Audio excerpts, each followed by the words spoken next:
Nah, saat dia membenci jihad, itu keluar dari agama Islam, kufur. Tetapi saat dia membenci, ini peperangan nih, menyulitkan.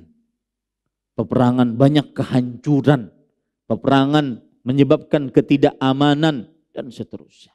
Maka pada saat itu kebencian dia terhadap peperangan tidak sama dengan hukum kebencian dia terhadap jihad. Bisa dipahami ini para ikhwah? Wallahu a'lam.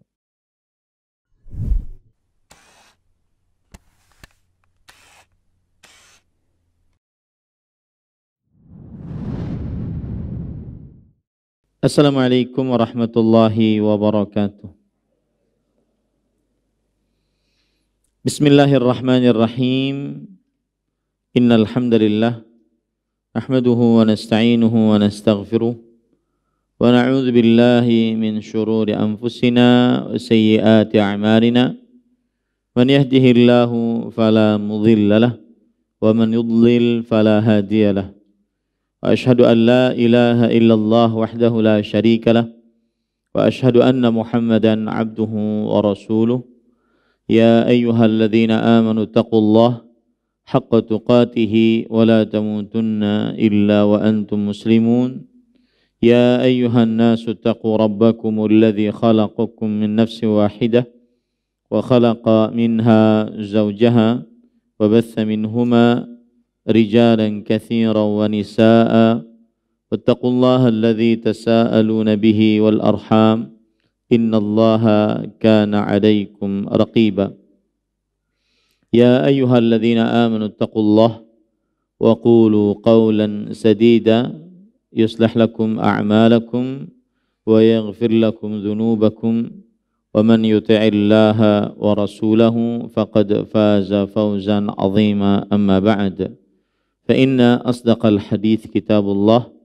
وأحسن الهدي هدي محمد صلى الله عليه وعلى آله وسلم وشر الأمور محدثاتها وكل محدثة بدعة وكل بدعة ضلالة وكل ضلالة في النار. Alhamdulillah, kita bersyukur pada Allah Subhanahu wa taala pada hari ini, hari Rabu malam Kamis 13 Sya'ban 1443 Hijriah, kita dimudahkan oleh Allah Subhanahu wa taala untuk duduk bersama kembali mempelajari matan Nawaqidul Islam, pembatal-pembatal keislaman yang ditulis oleh Al-Imam Syekhul Islam Muhammad bin Abdul Wahhab rahimahullahu taala.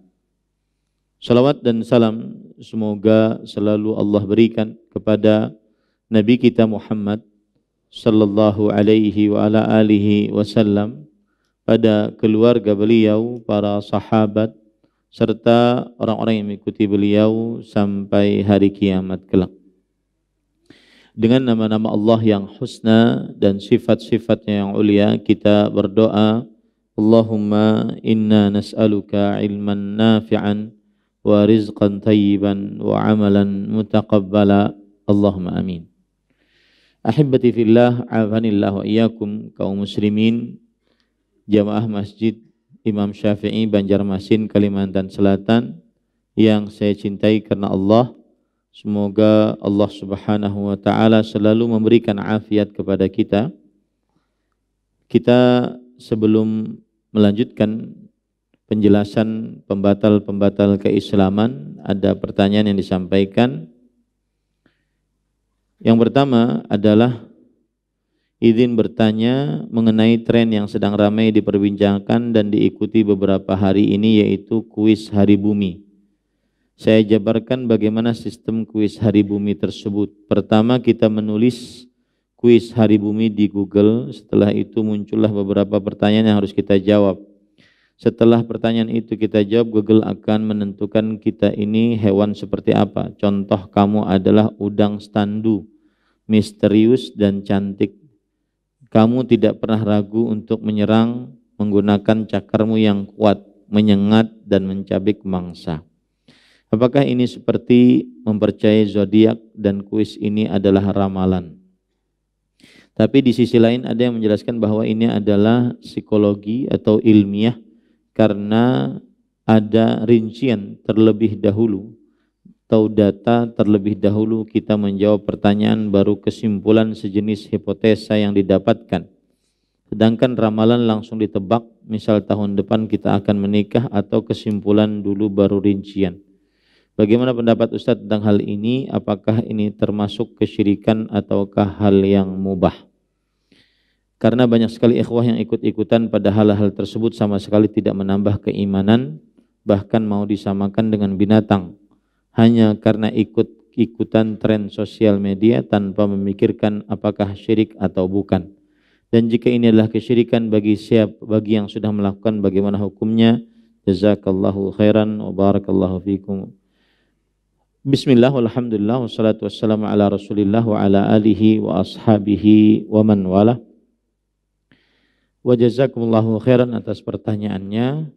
Maka jawaban atas pertanyaan ini adalah kita bisa menghukumi perbuatan ini adalah kesyirikan atau tidak ketika ada proses penyamaan antara selain Allah dengan Allah.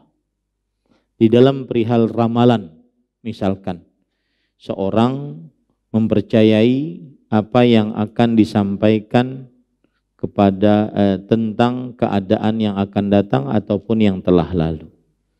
Maka dalam proses ini terjadi penyamaan antara selain Allah dengan Allah dalam perkara yang khusus milik Allah Subhanahu wa taala, yaitu pengetahuan akan hal gaib, baik yang akan datang ataupun tidak, ataupun yang telah lalu. Oleh sebab itu, dalam kasus seperti ini dilihat apakah dia terjadi penyamaan antara selain Allah dengan Allah dalam perkara yang khusus milik Allah atau tidak. Jika terjadi penyamaan, maka berarti dia kesyirikan, baik itu syirik akbar ataupun syirik asghar. Jika tidak terjadi penyamaan, maka dia adalah ilmu pengetahuan. Cukup begitu saja. Tetapi jika dikatakan ilmu pengetahuan, maka harus ada pihak yang bertanggung jawab atas hal tersebut. Jikalau dianggap sebagai ilmu pengetahuan dari sisi psikologi, maka harus ada ahli di bidang psikologi yang memaparkan sesuai dengan ilmu yang dipahaminya. Jika tidak, maka hal tersebut termasuk meramal, wallahu alam. Tetapi lebih penting daripada hal itu adalah mengerjakan hadis Rasul sallallahu alaihi wasallam, min husni islamil mar'i tarkuhu ma la ya'ni. Termasuk kebaikan keislaman seseorang adalah meninggalkan sesuatu yang tidak bermanfaat untuknya. Kemudian Rasul sallallahu alaihi wasallam juga bersabda, ihris ala ma yanfa'u wasta'in billah wala ta'jazan. Bersungguh-sungguhlah untuk sesuatu yang bermanfaat untukmu, dan janganlah engkau lemah dan minta pertolonganlah kepada Allah. Dalam hal-hal seperti ini, maka kita meninggalkan hal-hal yang tidak bermanfaat, sesuatu yang hanya mendatangkan kesibukan dan juga permintaan pertanggungjawaban yang lebih banyak kelak untuk kita di hari kiamat. Lebih baik kerjakan hal-hal yang bermanfaat dan kita bisa menghukuminya apakah itu baik ataukah itu tidak dari hal-hal yang bermanfaat tersebut. Allahu a'lam. Saya mau bertanya tentang yang Ustadz sampaikan tentang nahi mungkar. Saya punya teman suka meletakkan motor di depan rumah saya dan dia jalan sama pacarnya. Saya sudah menyarankan suami saya untuk tidak meletakkan lagi, tapi suami saya tetap cuek dengan alasan tidak enak karena teman baik. Tolong kasih saran Ustadz supaya suami saya sadar, karena kalau cuma saya tidak didengar oleh suami saya. Kita dudukkan saja permasalahannya, yaitu permasalahannya adalah seorang muslim disyariatkan untuk tolong menolong dalam kebaikan dan diharamkan untuk tolong menolong dalam dosa dan permusuhan. Allah Subhanahu wa taala berfirman, "Wa ta'awanu 'alal birri wat taqwa wa la ta'awanu 'alal itsmi wal 'udwan." Tolong menolonglah kalian dalam kebaikan dan ketakwaan, dan janganlah kalian tolong menolong dalam dosa dan permusuhan. Apabila kita berbicara tentang tolong menolong di dalam dosa dan permusuhan, termasuk di dalamnya adalah menyediakan tempat untuk orang yang bermaksiat kepada Allah Subhanahu wa taala.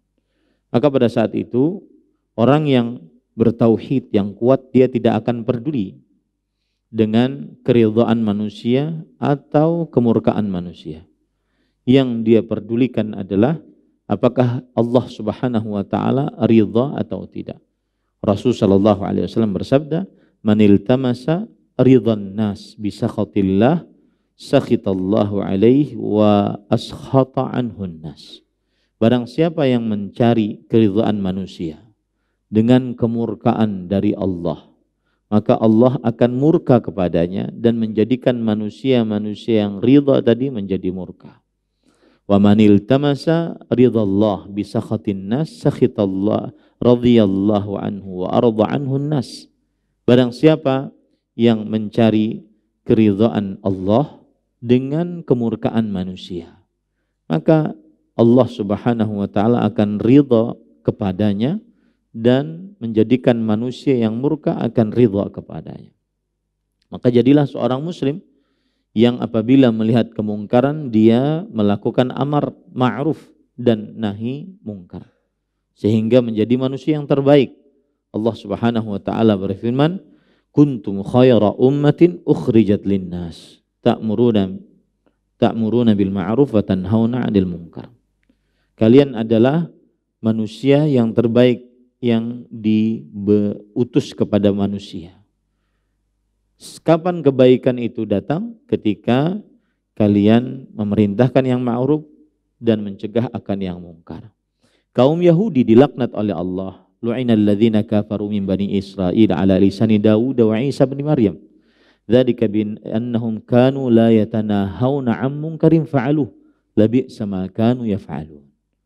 Orang-orang Bani Israel, Yahudi dan Nasrani dilaknat atas melalui lisan Nabi Isa bin Maryam dan melalui lisan Nabi Daud.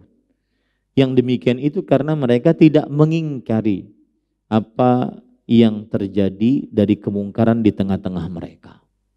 Maka jika memang itu pacarnya, maka harus dinasihati. Adapun meletakkan sepeda motor di tempat rumahnya, maka ini hal yang mubah. Akan tetapi yang tidak diperbolehkan adalah membiarkan kawan tersebut berpacaran. Tapi harus diyakinkan bahwa itu adalah hubungan yang haram. Jangan-jangan sudah menikah siri, pian aja nang kada tahu. Ya, wallahu alam. Taib. Kemudian pertanyaan kita masuk kepada pembatal keislaman yang kelima. Qala al-musannifu rahimahullahu ta'ala al-imam Muhammad bin Abdul Wahhab rahimahullah. An-naqidul khamis, pembatal keislaman yang kelima. Man abghadha syai'an mimma ja'a bihi ar-rasulu sallallahu alaihi wasallam walau amila bihi faqad kafara. Liqaulihi ta'ala, dzalika bi annahum karihu ma anzalallah fa ahbata a'malahum. Siapa saja yang membenci sesuatu apapun dari apa yang dibawa oleh Rasulullah sallallahu alaihi wasallam, walaupun ia mengerjakannya, maka sungguh ia telah kafir. Hal ini berdasarkan firman Allah Subhanahu wa taala yang artinya yang demikian itu karena mereka membenci apa yang Allah turunkan, maka terhapuslah amalan-amalan mereka. Surat Muhammad ayat 9. Permasalahan pertama dari pembatal keislaman yang kelima ini, yaitu makna dan maksud dari pembatal keislaman yang kelima ini. Maksudnya adalah barang siapa yang membenci sesuatu apapun dari syariat yang dibawa oleh Rasulullah SAW. Dan membenci berarti perbuatan hati. Membenci perbuatan hati. Dari apapun syariat yang dibawa oleh Rasulullah SAW. Baik itu berupa syariat akidah, syariat ibadah, syariat muamalah, hubungan sosial, atau syariat adab dan akhlak. Apapun yang dibawa oleh Rasulullah SAW dibenci, maka sungguh dia telah kafir. Sungguh dia telah kafir. Dan ini pembatal termasuk daripada macam kemunafikan i'tiqadi, kemunafikan keyakinan yang besar. Ini pembatal adalah termasuk dari macam kemunafikan keyakinan yang besar yang mengeluarkan pelakunya dari agama Islam dan menyebabkan pelakunya di dalam neraka jahanam sedalam-dalamnya selama-lamanya. Kalau ditanya mana sisi kekufurannya ketika dia membenci syariat yang dibawa oleh Rasul Shallallahu Alaihi Wasallam, sisi kekufurannya adalah ketika Allah Subhanahu wa Ta'ala mensyariatkan sebuah syariat dan juga mewajibkan sesuatu kepada hamba-hambanya, lalu dia membenci apa yang disyariatkan oleh Allah Subhanahu wa Ta'ala tersebut, atau dia membenci apa yang diwajibkan oleh Allah Subhanahu wa Ta'ala tersebut, maka ini berarti dia telah merendahkan Allah. Di sini sisi kekufurannya. Kalau ada orang yang membenci syariat yang diturunkan oleh Allah kepada Nabi Muhammad SAW, berarti dia sedang merendahkan Allah Subhanahu wa Ta'ala. Satu. Yang kedua, ketika dia membenci yang disyariatkan oleh Allah Subhanahu wa Ta'ala, maka dia berarti menganggap bahwa syariat tersebut tidak baik. Syariat tersebut buruk. Syariat tersebut tidak mendatangkan kebahagiaan. Syariat tersebut tidak mendatangkan petunjuk. Syariat tersebut tidak mendatangkan keselamatan. Di sini letak sisi kekufuran orang yang membenci syariat yang dibawa oleh Nabi Muhammad SAW. Jadi ada dua. Yang pertama apa tadi? Merendahkan yang membuat syariat, yaitu Allah Subhanahu wa Ta'ala. Yang kedua adalah menganggap bahwa syariat yang dibawa oleh Nabi Muhammad SAW di dalamnya terdapat keburukan. Tidak ada petunjuk, tidak ada keselamatan, tidak ada kebahagiaan. Nah, kemudian patut diperhatikan, membenci kebenaran itu sifat paling dominan dari orang-orang kafir asli. Saya ulangi, membenci kebenaran yang ada dalam Al-Quran atau hadis dari Rasul Sallallahu Alaihi Wasallam yang sahih adalah sifat paling dominan dari orang-orang kafir asli. Hal ini sebagaimana disebutkan oleh penulis tadi dalilnya, surat Muhammad ayat 9. Dzalika bi annahum, yang demikian itu karena mereka di sini orang-orang kafir asli. Karihu, mereka membenci ma anzalallah, apa yang Allah turunkan dari syariat. Fa ahbata amal, maka Allah hapuskan amalan-amalan mereka. Yang dimaksud dengan Allah menghapuskan amalan-amalan mereka adalah Allah menjadikan amalan-amalan tersebut tidak berpahala. Pahalanya bagaikan debu-debu yang berterbangan, tidak ada nilainya. Disebabkan karena kebencian mereka terhadap syariat Allah Subhanahu wa Ta'ala. Maka setiap orang yang membenci syariat Allah, apapun bentuk syariatnya, meskipun baik itu berkaitan dengan akidah, ibadah, muamalah, adab dan akhlak. Adab dan akhlak, masalah makan dengan tangan kanan, dia membenci orang yang makan dengan tangan kanan. Masalah minum dengan tangan kiri, dengan tangan kanan, dia membenci. Masalah makan harus duduk, dia membenci. Maka ini termasuk sifat kekufuran yang asli. Dan menjadikan pahalanya seperti debu-debu yang berterbangan. Apa saja dari syariat yang dia benci, baik itu hukumnya wajib atau hukumnya sunnah. Pokoknya selama itu syariat Nabi Muhammad SAW, jika dibenci, maka berarti dia termasuk orang yang kufur, terhapus pahalanya. Terhapus pahalanya dijadikan oleh Allah tidak ada nilainya sama sekali seperti debu-debu yang berterbangan. Dan saya katakan tadi, sifat membenci kebenaran itu adalah sifat asli orang kafir.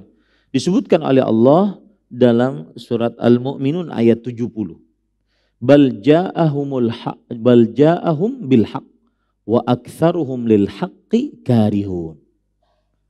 Tetapi Nabi kita Muhammad SAW datang membawa kepada mereka kebenaran. Tetapi kebanyakan mereka membenci terhadap kebenaran. Itu terbanyakan orang-orang kafir membenci kepada kebenaran. Kemudian juga satu lagi, membenci kebenaran itu sifat sangat dominan orang-orang munafik. Sifat sangat dominan juga dari orang-orang munafik. Sebagaimana disebutkan oleh Allah dalam surah At-Taubah ayat 54. Wala ya'tuna as-salata illa wahum kusala wala yunfiquna illa wahum karihun. Mereka tidak mendatangi salat kecuali dalam keadaan malas dan tidak bersedekah, menginfakkan hartanya di jalan Allah kecuali dalam keadaan membencinya. Ini sifat orang munafik. Membenci kebenaran adalah sifat orang munafik. Saya pernah mendapati orang, dan mungkin orang ini hanya sekedar bertanya, mudah-mudahan tidak membenci. Ustadz, mengapa ada syariat sholat berjamaah? Sholat berjamaah ini menyulitkan kami para pedagang. Kami itu kalau buka toko, kemudian menghampar dagangan itu setengah jam. Kalau azan zuhur, lalu kami ke masjid, sedangkan di toko kami tidak ada orang, tidak ada perempuan yang tidak diwajibkan untuk sholat berjamaah, maka kami harus memasukkan barang-barang kami setengah jam lagi. Nanti setelah sholat keluarkan lagi setengah jam, lalu kapan berdagangnya? Sepertinya, dia sampai berkata seperti itu, sepertinya sholat berjamaah ini menyulitkan para pedagang. Mudah-mudahan ini hanya sekedar bertanya. Mana abinya? Taib. Sepertinya ini menyulitkan para pedagang. Mudah-mudahan ini hanya pertanyaan, bukan membenci. Karena membenci adalah perkara hati. Maka sekali lagi, ada juga orang bertanya, Ustadz, mengapa ada syariat zakat? Zakat itu lebih baik sekali seumur hidup selesai. Capek kami ngumpulin duit, emas, perak, kok ada syariat zakat setiap tahun? Apalagi kondisi saya, kata beliau, waktu itu dia kerja sebagai tenaga kerja di luar Indonesia atau di luar negara, bukan orang Indonesia waktu itu yang bertanya. Saya mau pulang ini Ustaz, ke daerah saya, ke negara saya. Dan di negara saya tidak akan bekerja. Saya kira ini bekal hidup saya sudah cukup saya kumpulkan dari Arab Saudi. Saya di kampung akan bercocok tanam sehingga mengurangi pengeluaran duit dan saya akan mengurus ibu saya. Otomatis pemasukan saya tidak ada. Tetapi ketika harta saya masih sampai nisab, maka berarti setiap tahunnya tetap saya harus berzakat. 2,5%. Saya katakan iya. Ini berarti rugi dong kami. Ya. Jadi hitungannya hitungan manusiawi dan duniawi. Jika itu hanya bertanya tidak sampai kepada derajat kekufuran. Tetapi jika sampai membenci, maka ini sampai kepada derajat kekufuran. Tentunya setelah iqamatul hujjah wa intifaul mawani. Setelah ditegakkan hujah, diajari, kemudian dihilangkan hal-hal yang dihukumi dia sebagai orang kafir. Baik. Dan para ikhwan yang dirahmati oleh Allah Subhanahu wa taala,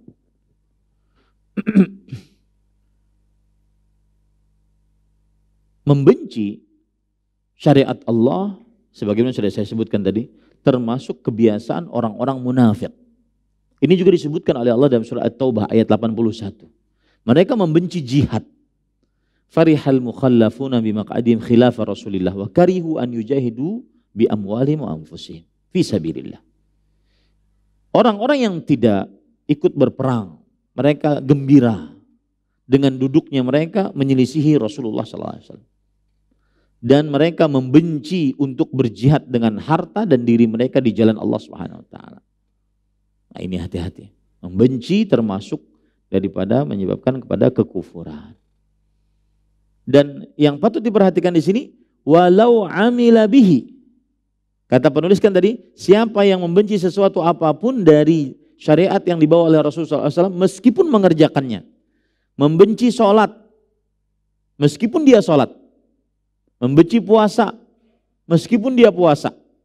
Membenci berzakat, meskipun dia berzakat. Maka walau amilabi, meskipun dia mengerjakan yang dia benci tersebut, tetap keluar dari agama Islam, tentunya setelah iqamatul hujjah wa intifaul mawani'. Nah, ini permasalahan pertama, maksud dari pembatal keislaman yang kelima. Maka hati-hati yang membenci. Membenci poligami. Ya. Diharamkan, bisa menyebabkan kepada kekufuran. Membenci berzakat, membenci berpuasa, membenci syariat-syariat Islam. Di antaranya bercadar, menutup aurat, dia benci. Maka ini termasuk daripada kekufuran dalam agama Islam. Taib. Permasalahan yang kedua. Sebagian dari contoh-contoh atas pembatal keislaman yang kelima ini. Yaitu sebagaimana yang dilakukan oleh orang-orang munafik di zaman sekarang. Seperti kaum liberalis yang membenci syariat Islam. Menganggap syariat Islam tidak cocok pada zaman kontemporer ini. Maka mereka ada berpendapat bahwa segala apa yang ada dalam Al-Quran dan hadis Rasulullah SAW, semua hukumnya temporari. Semua hukumnya temporari. Jika tidak cocok, maka boleh diganti.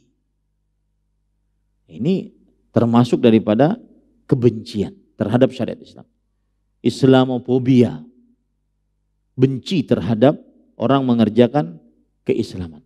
Termasuk diantaranya sekularisme, memisahkan antara agama dan kehidupan dan negara.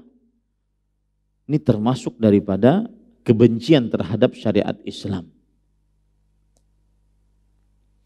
Seperti misalkan juga benci terhadap permasalahan diat. Diat adalah kompensasi atas kewafatnya seseorang. Jika yang wafat ini perempuan, maka beda diatnya dengan yang wafat laki-laki.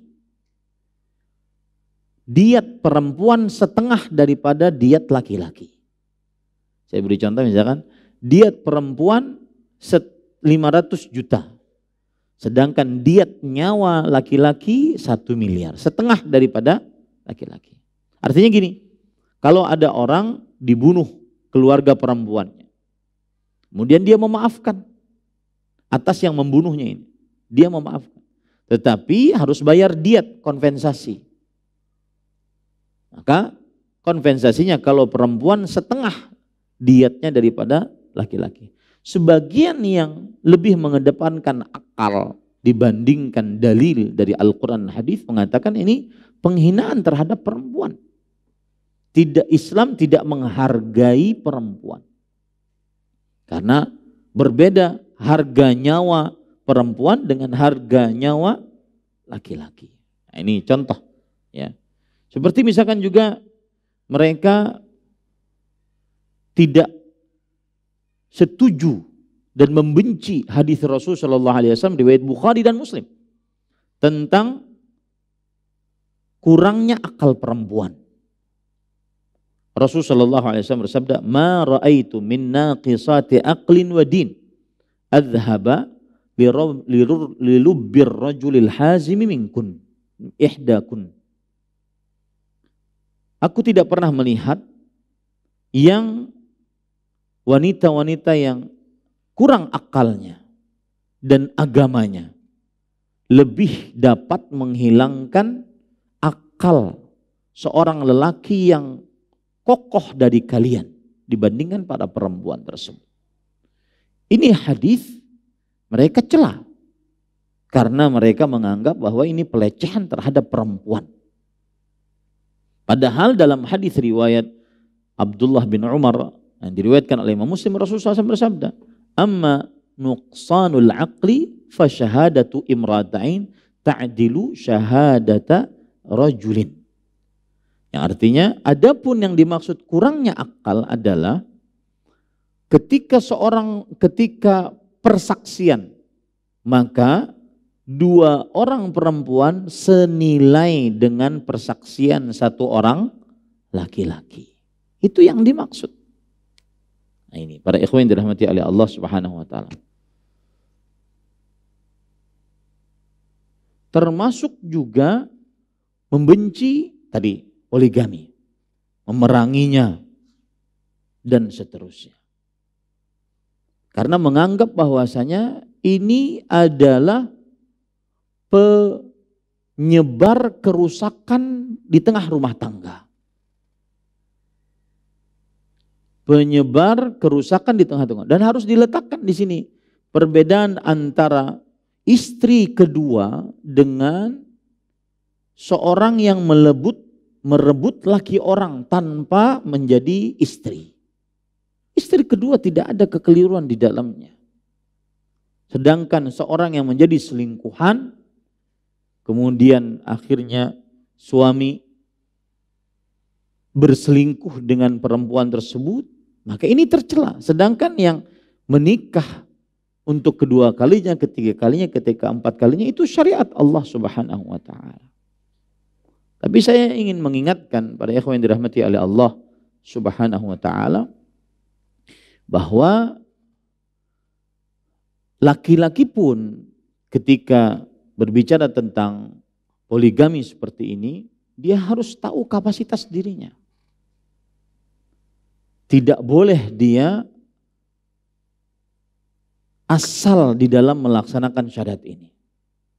Dia harus melihat kekuatan dirinya, fisiknya, kemudian kekuatan keuangannya, dan kekuatan perasaannya.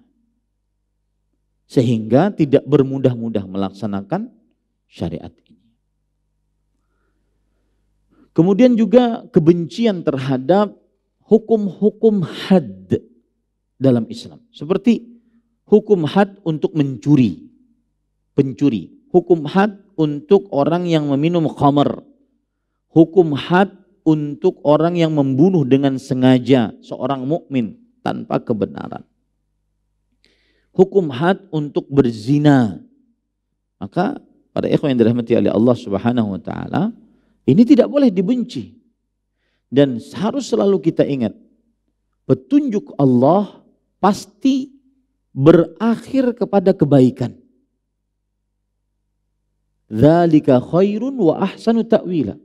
Ya ayyuhalladzina amanu idza tanaza'tum fi syai' farudduhu ila Allahi war Rasul in kuntum tu'minuna billahi wal yawmil akhir. Dzalika khairun wa ahsanu ta'wila. Wahai orang beriman, jika kalian terjadi perselisihan pada sesuatu, maka kembalikan kepada Allah dan Rasul-Nya, yaitu Al-Quran dan Sunnah. Jika kalian benar beriman kepada Allah Subhanahu wa Ta'ala, yang demikian itu lebih baik dan akhirnya lebih bagus. Pasti itu. Dan ini harus tegar kita di dalam kehidupan kita sehari-hari. Saya melihat beberapa orang yang sudah ngaji, bahkan sudah lama ngaji, tapi ketika dalam sebuah resepsi pernikahan melunak. Karena dapat menantu dan mertua orang kaya. Melunak. Baik itu dari sisi istrinya berpenampilan bertabarruj di hadapan laki-laki yang bukan mahramnya. Dan itu dosa besar. Apalagi dilakukan oleh orang-orang yang sudah mengenal dosa itu sebagai dosa besar. Melunak. Belum lagi di dalam permasalahan ikhtilat bercampurnya laki-laki dan perempuan. Belum lagi di dalam permasalahan musik. Semuanya itu dosa besar yang dilakukan di dalam resepsi pernikahan yang terjadi di tengah kaum muslimin. Sebagiannya, bahkan sebagian besar dosa besar. Ini disebabkan kenapa? Karena tokoh agamanya membiarkan itu terjadi. Saya sering mengatakan anak terhadap orang tua itu bagaikan adonan yang diletakkan oleh orang tua pada loyang yang bagaimanapun anaknya akan menurut. Begitu juga tokoh agama ketika mendidik umatnya. Dia harus tegar, memang dibenci, memang dikatakan susah. Saya kemarin baru ke Jakarta. Saya diundang orang di masjid yang di dalam masjid tersebut di sampingnya ada lahan untuk rumah makan. Persis di Arab Saudi. Saya tidak karena Arab Saudinya. Tetapi bahwa kemudian bisa di Indonesia melaksanakan tidak ada musik, tidak ada rokok, tidak ada ikhtilat. Bisa. Dan toh rezeki datang-datang saja. Sebagian orang berpikir bahwasanya melaksanakan syariat Islam menyulitkan kehidupan. Itu adalah bentuk su'udzon paling besar terhadap Allah Subhanahu wa Ta'ala. Dan salah satu penyebabnya adalah diamnya para tokoh agama. Maka ini tidak benar. Kita semua akan bertanggung jawab di hadapan Allah Subhanahu wa Ta'ala apa yang sudah kita ajarkan kepada umat. Tidak boleh dong diam terhadap sebuah kemungkaran. Sebagaimana yang saya pernah dengar ceramahnya dari seorang yang sangat terkenal. Tidak boleh, itu dosa besar. Musik dosa besar, ikhtilat dosa besar, tabarrujnya seorang perempuan dosa besar. Dosa besar itu artinya apa? Dilaknat, dimurkai, diancam dengan siksa, diancam dengan neraka. Bagaimana mau berkah pernikahan diawali dengan sebuah dosa besar hanya karena asumsi tidak nyaman. Nah, ya kita lanjutkan. Itu contoh-contoh tadi dari perbuatan-perbuatan membenci syariat Islam. Wallahu a'lam. Baik. Permasalahan yang ketiga. Tadi itu contoh-contoh saja ya, sebagian dari contoh-contoh. Pokoknya setiap yang membenci syariat Islam, meskipun dia mengerjakan syariat tersebut, maka dia keluar dari agama Islam. Tentunya setelah iqamatul hujjah wa intifa'ul mawani'. Iqamah itu artinya diajari yang benar, intifa'ul mawani', dihilangkan hal-hal yang membuat dia tidak dihukumi kekufuran. Yang ketiga adalah permasalahan ketiga dari pembatal ini, siapa yang membenci syariat Islam berarti dia sudah kehilangan syarat-syarat la ilaha illallah. Siapa yang membenci syariat Islam berarti dia sudah kehilangan syarat-syarat la ilaha illallah. Minimal 2 syarat la ilaha illallah. Kita tahu bahwasanya ketika kita belajar tentang la ilaha illallah, terutama saat belajar misalkan al-usul ats-tsalatsah, 3 landasan pokok ajaran Islam. Ketika kita membahas tentang syahadat la ilaha illallah, ada istilah syarat-syarat la ilaha illallah. Tidak akan sempurna la ilaha illallah seseorang kecuali dengan mengumpulkan syarat-syarat tersebut. Nah, ada 7 syarat dari la ilaha illallah. Yang berkaitan dengan pembatal keislaman yang kelima ini 2 syarat. Yang pertama adalah al-inqiyad. Menerima, tunduk patuh. Siapa yang membenci syariat Islam, dia tidak menerima. Dia tidak tunduk patuh kepada Allah Subhanahu wa taala dan Rasulnya sallallahu alaihi wasallam. Allah Subhanahu wa taala berfirman, "Wa man ahsanu qawlan mimman da'a ila Allah." Saya ulangi, "Wa man ahsanu dinan mimman aslama wajhahu lillah wa huwa muhsin." Yang artinya, dan siapakah, maksud siapakah di sini, tidak ada yang lebih baik agamanya dibandingkan orang yang menyerahkan dirinya kepada Allah Subhanahu wa taala. Salah satu syarat la ilaha illallah berserah diri, tunduk patuh atas perintah Allah. Yang wajib dikerjakan, yang diperintah dikerjakan, yang dilarang dijauhi.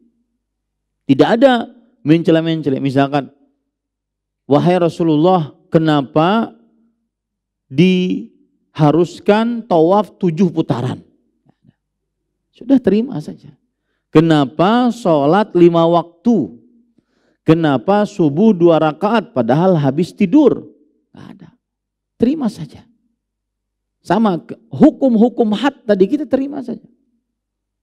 Tidak ada yang bisa bertanya kenapa pada syariat Allah.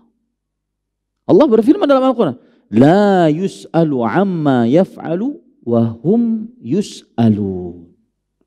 Yang artinya, dan dia tidak ditanya tentang apa yang dia perbuat. Allah tidak ditanya tentang apa yang Allah perbuat. Tetapi mereka, kita semua akan ditanya apa yang kita perbuat di dunia ini. Dimintai pertanggungjawaban oleh Allah Subhanahu wa taala. Itu syarat yang hilang dari orang yang mengerjakan pembatal keislaman yang kelima ini. Seperti juga firman Allah, "Wa man yuslim wajhahu ilallah." Dan siapakah yang menyerahkan dirinya kepada Allah Subhanahu wa taala? Harus berserah diri. Yang mengucapkan la ilaha illallah, bersyahadat la ilaha illallah, syaratnya adalah berserah diri, tunduk patuh. Tidak ada kata menolak, apalagi sampai membenci syariat Allah Subhanahu wa taala. Syarat kedua yang hilang dari orang yang mengerjakan pembatal keislaman adalah kecintaan. Rasa cinta syarat la ilaha illallah. Sebagaimana Allah berfirman dalam Al-Quran, "Wa minan nas man yattakhidhu min dunillahi andadan yuhibbunahum kahubbillah. Walladzina amanu asyaddu hubban lillah." Surah Al-Baqarah kalau tidak salah ayat 125 atau 165. Dan di antara manusia ada yang menjadikan sekutu-sekutu bagi Allah Subhanahu wa taala. Mereka mencintai, orang-orang kafir ini, musyrik ini, mencintai sekutu tersebut sebagaimana mereka mencintai Allah.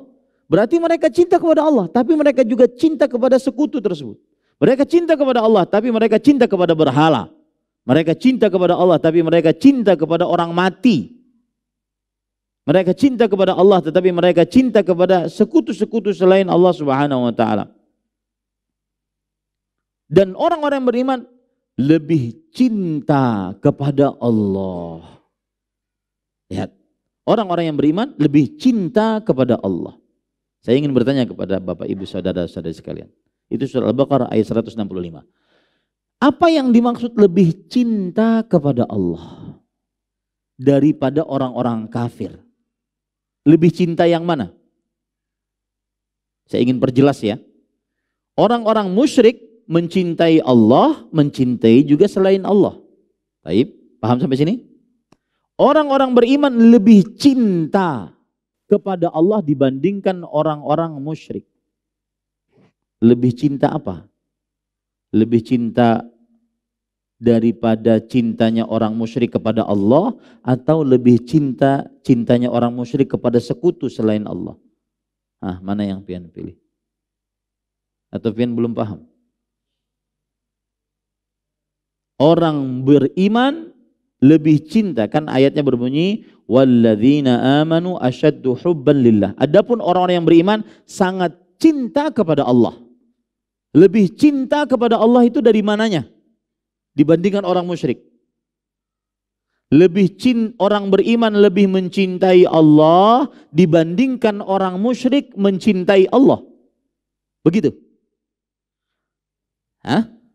Begitu? Paham maksudnya?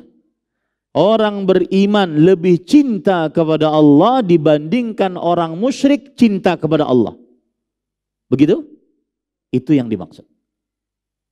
Atau orang beriman lebih cinta kepada Allah dibandingkan orang-orang musyrik cinta kepada Allah karena cintanya sudah terbagi. Paham? Dua-duanya kena itu.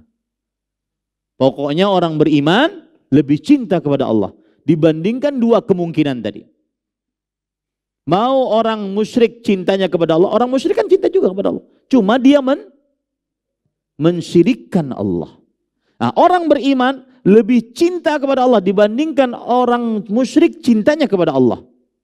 Bagaimanapun orang beriman lebih cinta. Atau orang beriman lebih cinta kepada Allah. Kenapa? Karena orang musyrik cintanya sudah terbagi menjadi dua. Cinta kepada Allah dan cinta kepada sekutu-sekutu yang mereka anggap sekutu bagi Allah Subhanahu wa ta'ala. Orang yang mengerjakan pembatal keislaman yang kelima ini, dia keluar atau tidak melakukan syarat ini. Syarat cinta kepada Allah.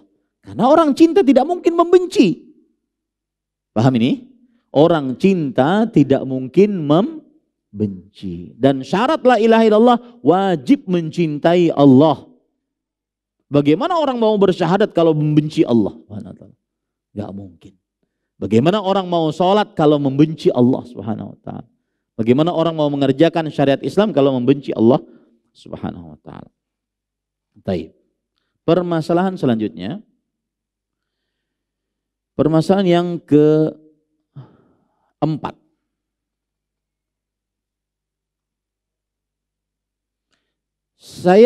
Ini permasalahan terakhir. Saya akan sebutkan potret-potret yang tidak bisa dihitung dari orang yang membenci apa yang Allah syariatkan kepada Rasulullah sallallahu alaihi wasallam. Potret-potret yang tidak bisa dihitung. Ini contoh-contoh saja. Ya. Di antaranya para ikhwan yang dirahmati oleh Allah Subhanahu wa taala, seperti yang sudah saya sebutkan tadi, permasalahan syariat poligami. Ini bukan karena Allah hendakan ya. Ini penjelasan. Membenci syariat beristri lebih dari satu. Poligami. Padahal syariat tersebut ada di dalam Al-Quran. Ada di dalam hadis-hadis Rasul sallallahu alaihi wa ala alihi wasallam. Maka para ikhwan yang dirahmati oleh Allah Subhanahu wa taala, dia membenci hal ini. Cuma apabila seorang istri membenci suaminya poligami, apakah dinamakan dia membenci poligami?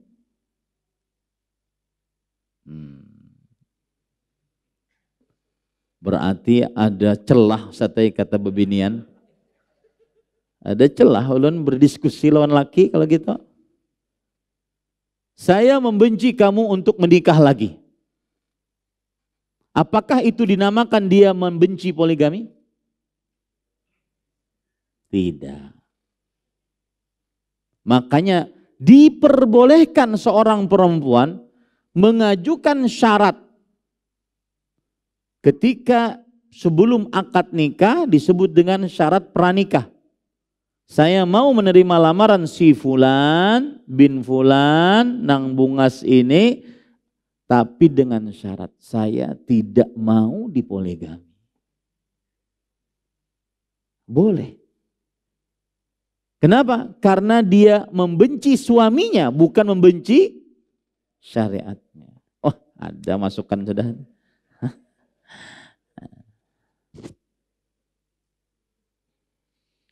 Contoh yang lain lagi.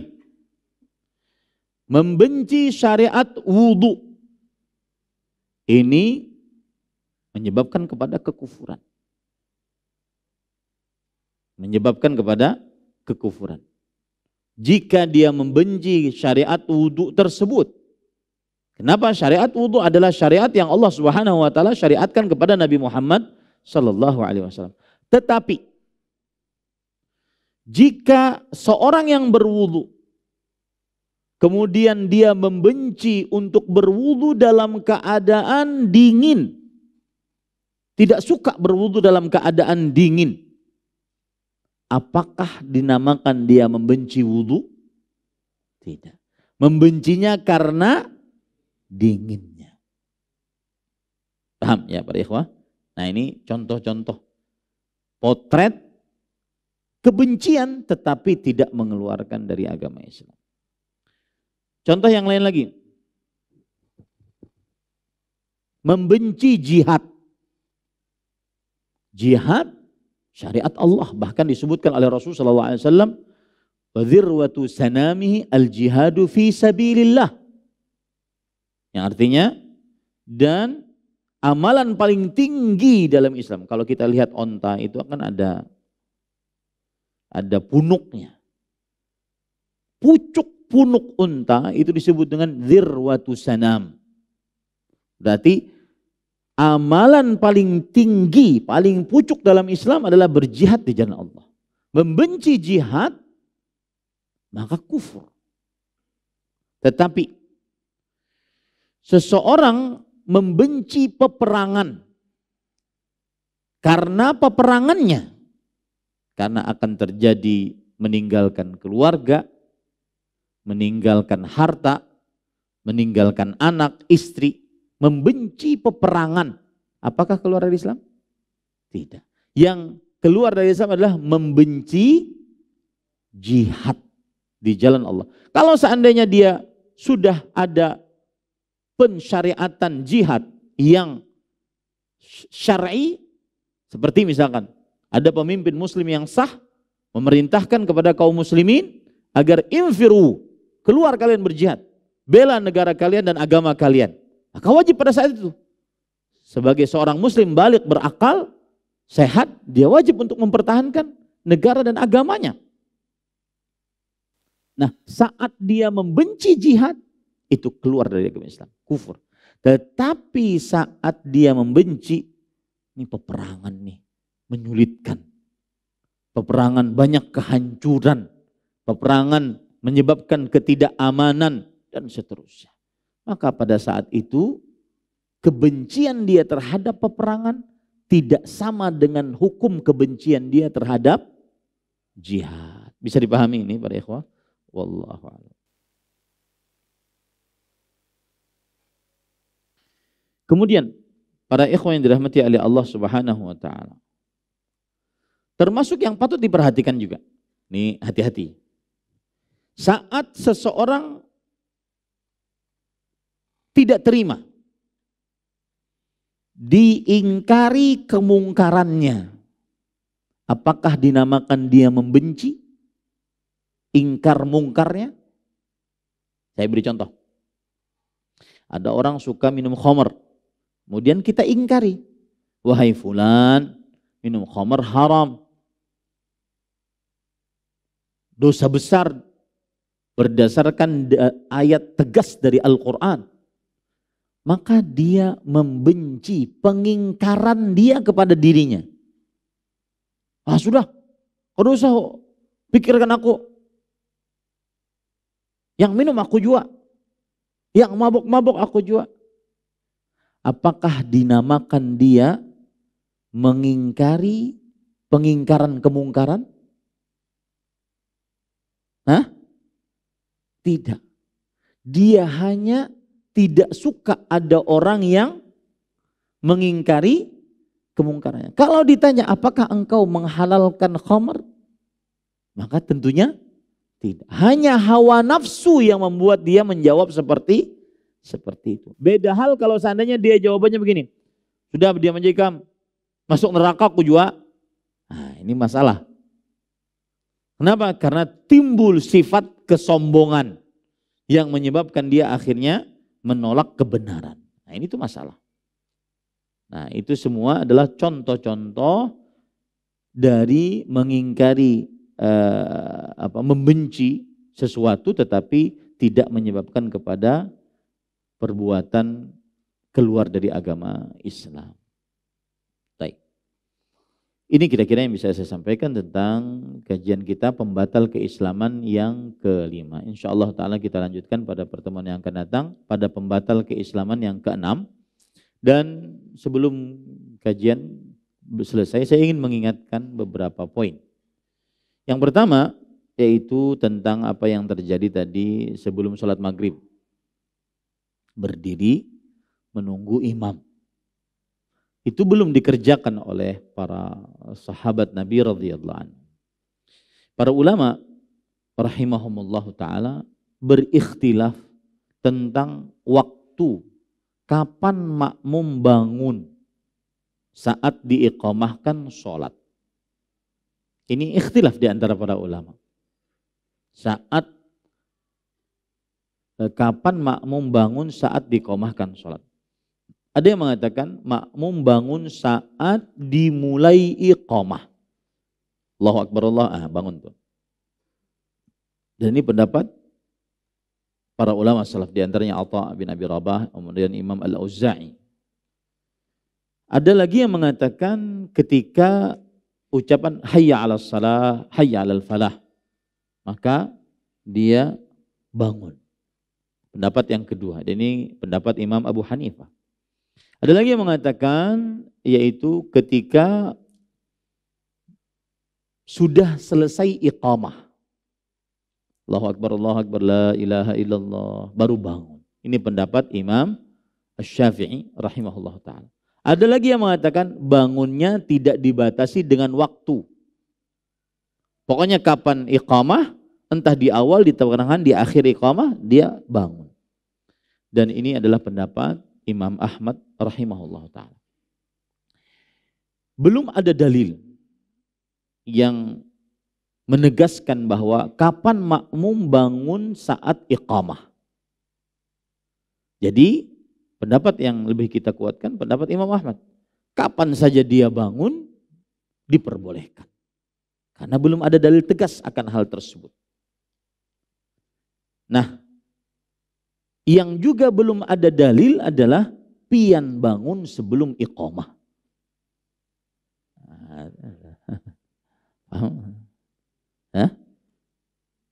Pian bangun sebelum iqamah. Itu tidak ada dalilnya. Ya. Dan saya belum tahu. Mungkin ada yang memberitahu saya makmum bangun duluan, baru setelah itu diiqamahkan. Makmum bangun duluan, baru setelah itu diiqamahkan. Mungkin ada yang mau memberitahu saya, alhamdulillah, maka saya akan rujuk dari pendapat. Belum ada dalil yang menunjukkan bahwa makmum bangun duluan sebelum iqamah. Rasul sallallahu alaihi wasallam bersabda, "Fala taqumu hatta tarawni." Janganlah kalian bangun sampai kalian melihat aku. Imam An-Nawawi rahimahullahu taala berkata di dalam kitab beliau Al-Majmu' Syarhul Muhadzab, lam la yushra'ul adhan walal iqamah li ghairil khams. Sawa'un kana manzura aw janazah aw sunnah wa sawa'un sanna lahal jamaah kal idain wa kusufain wal istisqa aw la kal duha wa bihi qal jum'ah. Ini bukan permasalahan yang kita bahas.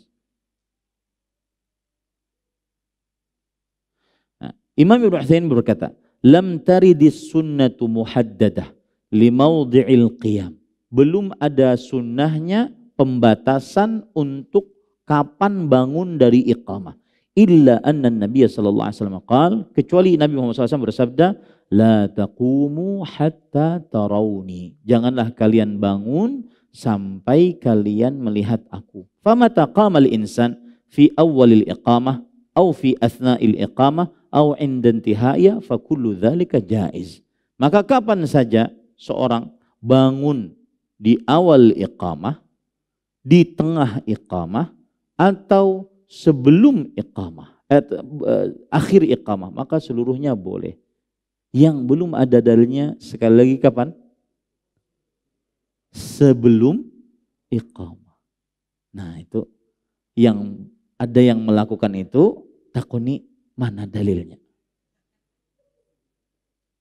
Ya, takuni mana dalilnya?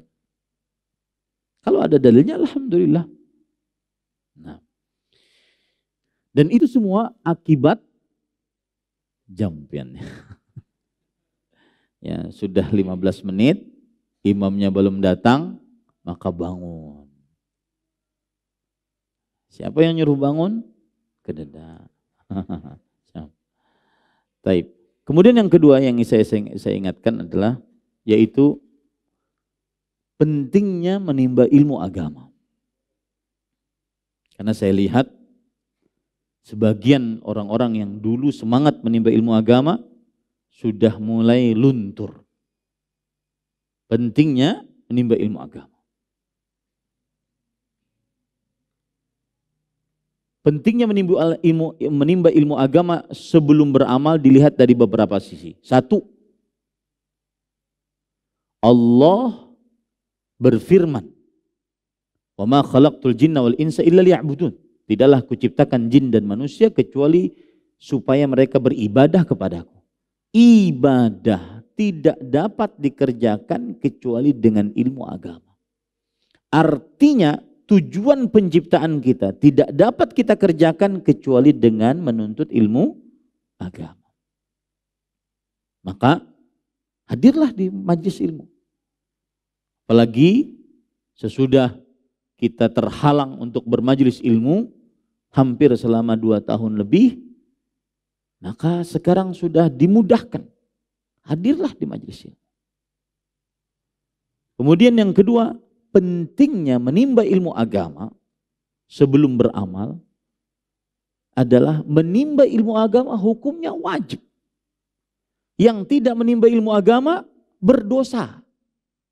Rasulullah SAW bersabda dalam hadis riwayat Imam An-Nasa'i, "Talabul ilmi fariidhatun ala kulli muslim." Menimba ilmu agama fariidhah. Fariidhah kata yang menunjukkan dari lafaz-lafaz wajib.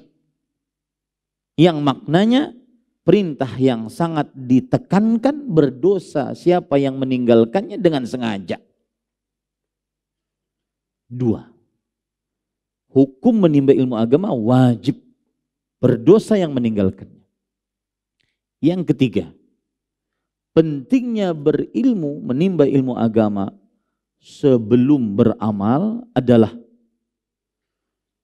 seseorang saat menimba ilmu agama dia tahu mana yang disyariatkan dan mana yang tidak disyariatkan.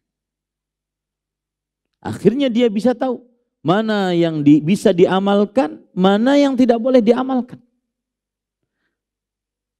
3. Yang keempat, pentingnya berilmu sebelum beramal adalah orang yang berilmu, menimba ilmu agama, dia akan beramal ringan tapi pahalanya besar. Sedangkan orang yang tidak menimba ilmu agama, akhirnya dia bodoh. Akhirnya kadang dia beramal yang tidak ada contohnya, atau beramal banyak dan pahalanya sedikit. Nah, ini para ikhwan yang dirahmati oleh Allah Subhanahu wa ta'ala. Maka saya nasihatkan, ajak kawan-kawan kaum muslimin, apalagi ini mendekati bulan Ramadan, dan saya belum melihat entah sudah atau tidak di Masjid Imam Syafi'i tentang daurah Ramadan yang semestinya sudah dilakukan, dan biasanya setiap tahun Masjid Imam Syafi'i sangat semangat akan hal ini. Maka harus dilakukan, dan ini termasuk daripada kesigapan kepanitiaan Ramadan. Maka ajak kawan-kawannya untuk menimba ilmu agama. Dan sungguh mengajak orang menimba ilmu agama itu lebih bermanfaat dibandingkan dia duduk di atas sejadah, sholat sendirian, baca Quran sendirian, berdoa sendirian. Menimba ilmu agama, mengajak. La an yahdiyallahu bika rajulan wahidan khairun laka min humrin na'am. Sungguh Allah memberikan petunjuk kepada seseorang melalui engkau lebih baik daripada engkau mendapatkan harta yang paling berharga dimiliki oleh orang Arab, yaitu unta merah. Dan yang seperti ini harus ada yang mengingatkan. Dan itulah yang dinamakan dengan murabbi rabbani, pendidik yang memang dia menginginkan kebaikan untuk jamaahnya. Bukan hanya sekedar saya datang, kemudian ngajar, habis itu saya pulang. Enggak. Murabbi rabbani yang mengingatkan jamaahnya. Kalau seandainya ada sisi kemalasan, ada sisi kekurangan, maka ayo ajak lagi. Enggak apa-apa, pian bawa nama saya. Dicari ustadz, pian. Cari ustadz. Agar duduk di majelis ilmu. Dan ingat satu lagi, ada fenomena dari sebagian yang sudah lama ngaji, yaitu yang penting saya sudah tahu apa itu tauhid, apa itu syirik. Sudah selamat bagi saya. Kemudian saya tidak perlu lagi untuk duduk di majelis ilmu. Ini kekeliruan. La yazalu rajulu aliman ma ta'allam fa idza istagna fa idza iktafa wastaghna fa'lam annahu ajhalu ma yakun. Sa'id bin Jubair rahimahullah berkata, masih saja seseorang dikatakan sebagai orang yang berilmu selama dia belajar. Apabila dia mencukupkan dan tidak merasa memerlukan lagi, maka ketahuilah dia orang yang paling bodoh. Dan satu lagi para ikhwah, kehidupan yang sangat ditampilkan di media sosial di zaman sekarang, kehidupan yang hedonis. Kehidupan yang orang sukses adalah orang kaya. Sukses adalah kaya. Itu yang ditampilkan sekarang. Sehingga mengorbankan waktu menimba ilmu demi mencari duit dan duit. Sukses adalah orang yang punya rumah megah, berkolam renang. Menurut sebagian orang. Mobil mewah, harta bertumpuk, emas, perak, itu sukses. Sukses bisa keluar negeri, sukses. Dan itu yang terjadi pada anak-anak kita sekarang. Saat calon santri ditanya mau jadi apa? YouTuber. Cita-citanya YouTuber. Kenapa? Harus kaya. Yang di media sosial ditampilkan harus kaya. Kaya enggak? Kalau enggak kaya enggak sukses. Nah ini yang sekarang merebak di tengah jamaah pengajian. Sesudah 2 tahun vakum dari pengajian. Nah ini harus diingatkan. Dan kita harus menjadi pendidik yang rabbani. Yang benar-benar mendidik, mengajari, mentarbiyah orang agar duduk kembali di majelis ilmu. Ajak. Dan ingat baik-baik bahwasanya mungkin duduknya seseorang, bukan mungkin, duduknya seseorang di majelis ilmu adalah kiat mempermudah, memperlancar rezeki seseorang. Dan ini sulit untuk dihitung dengan matematik seseorang. Rasulullah SAW bersabda kepada seorang saudara laki-laki yang saudaranya duduk di majelis ilmu bersama Rasulullah SAW. Saudara ini mengeluhkan, saudaranya ini duduk di majelis Rasulullah SAW. Kata Rasulullah SAW kepada saudaranya ini yang bekerja, la'allaka turzaku bihi. Mungkin engkau diberi rezeki dengan sebab saudaramu duduk di majelis ilmu. Fihi dalilun ala anna talabal ilm min talabir rizq. Di dalam hadis tersebut terdapat bukti bahwa menuntut ilmu termasuk menuntut rezeki. Maka yang punya kawan dulunya duduk-duduk semangat, bahkan mungkin yang hadir di sini akibat ajakan orang lain. Sidinnya tahu kemana apa ini? Ajak manusia. Ini bukan karena sayanya, tapi ini untuk kebaikan, maslahat kaum muslim. Karena majelis ilmu yang lebih berkah. Saya kemarin mendengar ceramah Syekh Saleh Al-Utsaimin. Asal hukumnya menuntut ilmu duduk di hadapan guru, sebagaimana Jibril duduk di hadapan Nabi Muhammad SAW, sebagaimana para sahabat duduk di hadapan Rasulullah. Asal hukumnya itu. Kemudian yang kedua, di kelas-kelas seperti yang sekarang terjadi. Yang ketiga, dan ini adalah hanya terjadi dalam keadaan darurat, yaitu menuntut ilmu melalui online. Hanya keadaan darurat. Asal hukumnya menuntut ilmu, duduk di majelis ilmu. Dan maslahatnya jauh lebih besar.